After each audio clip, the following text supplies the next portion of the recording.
अभी आपको बताएं, शहीद ईरानी supreme leader Ayatollah Sayyid Ali Khamenei की तजदीद व तदफीन की तकरीबात में शिरकत।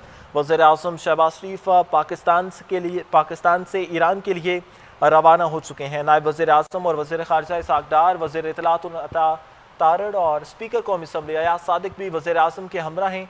पीपल्स पार्टी के चेयरमैन बिलावल भुट्टो जरदारी, वज़ीर आला सिंध मुराद अली शाह और पीपी रहनुमा नियर हुसैन बुखारी भी वज़ीर आज़म के वफ्द में शामिल हैं। वज़ीर आज़म शहबाज शरीफ पाकिस्तानी अवाम और हुकूमत की जानिब से ईरानी क़यादत और सोगवार ख़ानदानों से दिली ताज़ियत का इजहार करेंगे।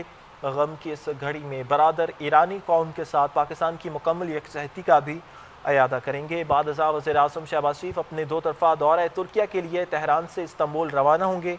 ईरान के साबिक़ रहबर आला आयतुल्ला सैयद अली खामेनी की तदफीन और नमाज जनाजा की तकरीबात में शिरकत के लिए वफाकी वज़ीर दाखिला मोहसिन नकवी, चेयरमैन सेनेट यूसुफ रज़ा गिलानी और गवर्नर खैबर पख्तूनख्वा फैसल करीम कुंडी भी तेहरान पहुँच चुके हैं। कायद मिलत जाफरिया पाकिस्तान अल्लामा सैयद साजिद अली नकवी की सरबराही में मुमताज़ उलमाए कराम का वफ्द इस वक्त तेहरान में मौजूद है। वफ्द में मरकज़ी सेक्रेटरी जनरल शिया उलमाए कौंसल पाकिस्तान अल्लामा डॉक्टर शबीर हुसैन मिस्मी, अल्लामा जवाद नकवी, अल्लामा राजा नासिर अब्बास और दीगर भी शामिल हैं।